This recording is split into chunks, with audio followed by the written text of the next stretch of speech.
Fala galera, tudo bom com vocês? Espero que sim, eu estou bem. Estamos aqui para mais uma aula, que no caso será aula de História e direcionada para os alunos do nono ano, tá certo?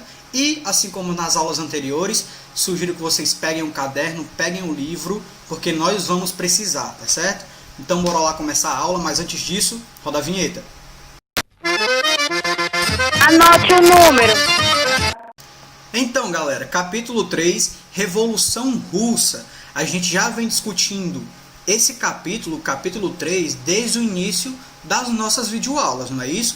Em que a gente foi discutir lá um período anterior à Revolução, não é isso? A Rússia antes da Revolução. A gente estudou também o primeiro momento, uma primeira tentativa de revolução, né? O ensaio da Revolução, lá com o Domingo Sangrento. A gente procurou também entender as revoluções menchevique e bolchevique. E hoje, o nosso principal objetivo, dando continuidade ao capítulo 3, vai ser entender uma guerra civil que aconteceu no contexto da Rússia, tá certo?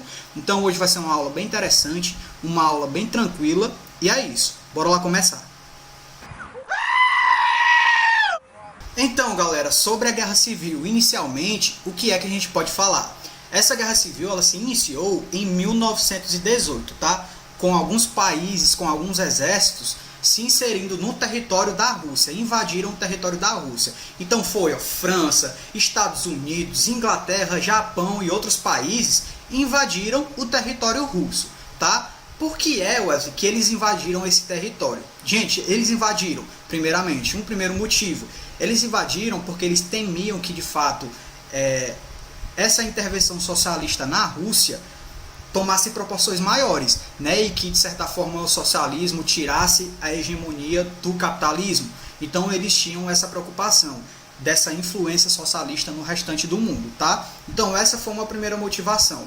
A segunda motivação veio a partir da cobrança do que a Rússia estava devendo aos outros países no contexto da Rússia czarista, tá? Então o czar, no momento anterior, né, aos bolcheviques, ele fez dívida com outros países, tá? Então esses países vieram sim reivindicar essas dívidas. Além disso, os países não aceitaram a saída da Rússia da Primeira Guerra Mundial, tá certo? A gente sabe que a Rússia saiu da Primeira Guerra Mundial assinando um acordo com a Alemanha.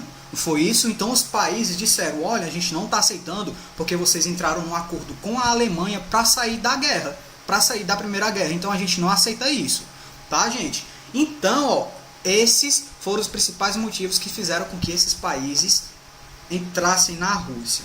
Show? Além disso, esses países que invadiram a Rússia começaram a apoiar o restante do exército czarista, tá? O exército que ainda restava do czar, tá? Começaram a apoiar o czar com o objetivo de fazer uma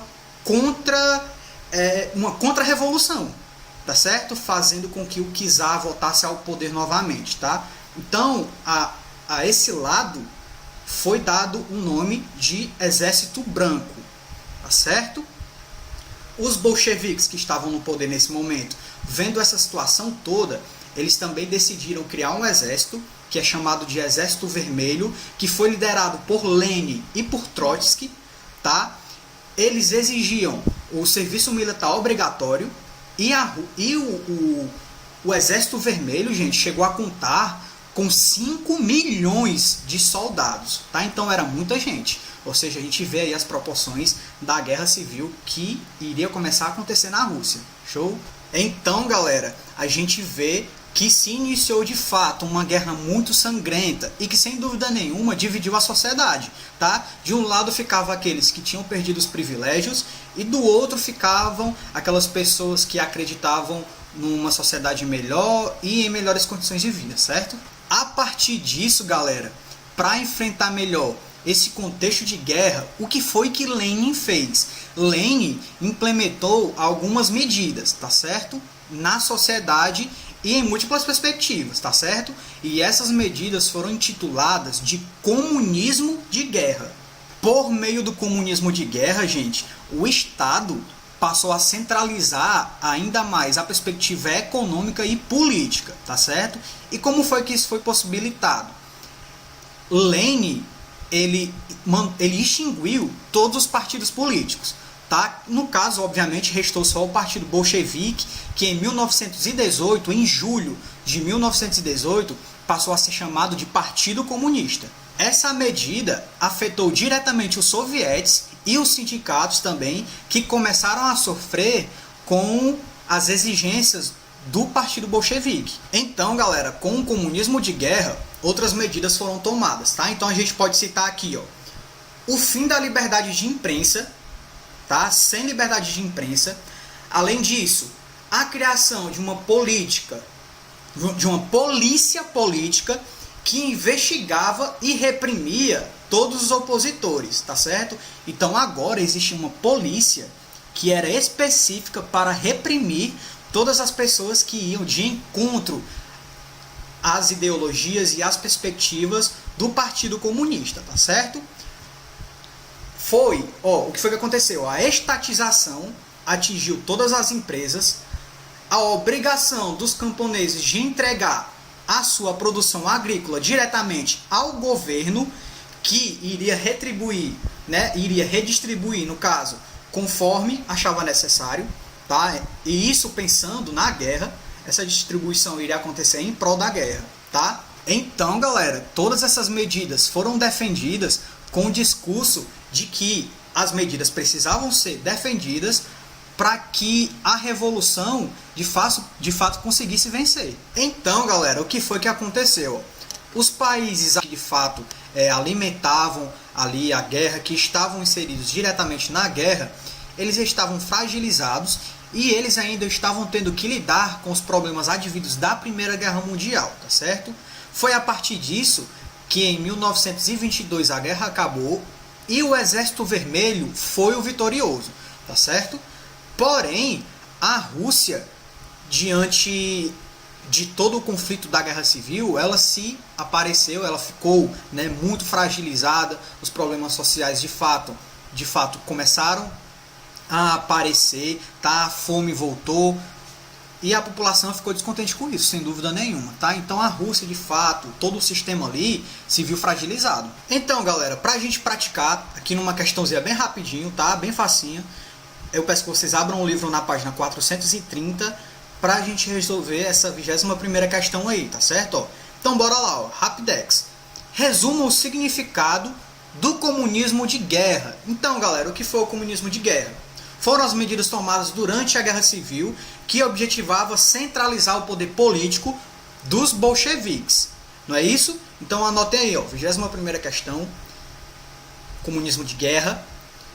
Medidas tomadas durante a Guerra Civil que visavam centralizar o poder político pelos bolcheviques.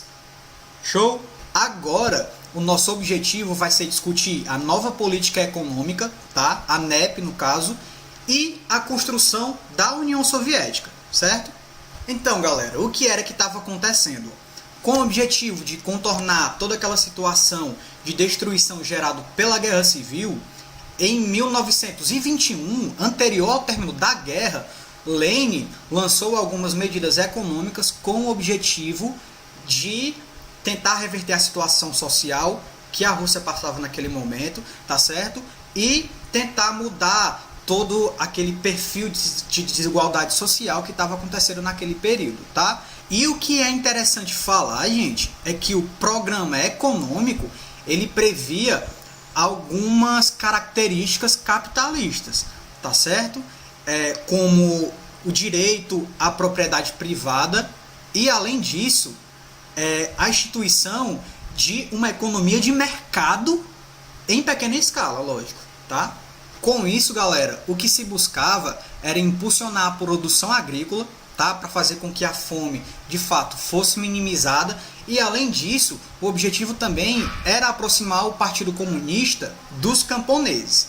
A partir disso, a gente consegue perceber que o plano de Lenin para tirar o país da crise era usar o desenvolvimento capitalista para impulsionar o socialismo. Essas medidas tomadas por Lenin, gente, não agradou todas as pessoas do partido, tá? Não agradou inclusive Trotsky.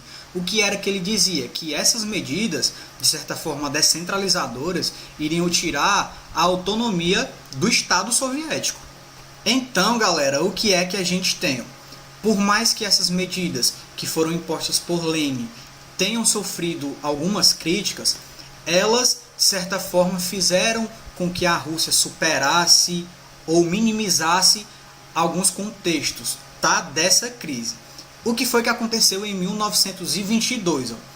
Com a derrota definitiva do Exército Branco, foi elaborada uma nova Constituição, tá, que de fato institucionalizou todos os benefícios à população. Nesse momento, surgiu a União das Repúblicas Socialistas Soviéticas, no caso a URSS, tá, galera? Na qual, óbvio, a Rússia ela tinha hegemonia sobre as repúblicas que haviam se tornado independentes, mas que formavam ainda o Império Russo, no período que antecedeu a Revolução, no caso, tá certo? Agora, galera, lógico, para praticar, eu sugiro que vocês abram um livro na página 431 para a gente resolver essa 23ª questão aí, ó, que vai falar sobre a NEP, tá? Bora lá, 23ª questão, página 431. Quais princípios seguiam a nova política econômica, NEP? O que eles objetivavam? E aí, galera?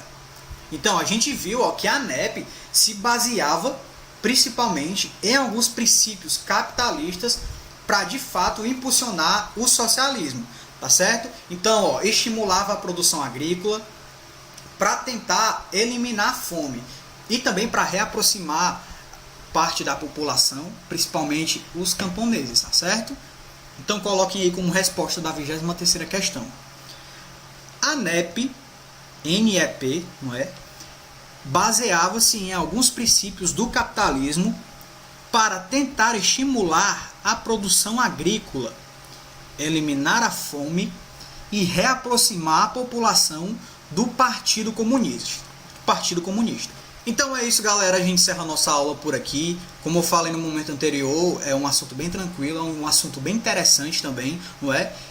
E eu espero que vocês tenham entendido. Caso vocês não tenham entendido, vocês já sabem, né? Entrem em contato comigo pelas redes sociais, podem falar com a escola, que a escola repassa as dúvidas para mim. E a gente tem agora a possibilidade de tirar as dúvidas pelo Google Meet, pela nossa aula online, tá? Então é isso, um forte abraço, continuem estudando e até a próxima. Valeu!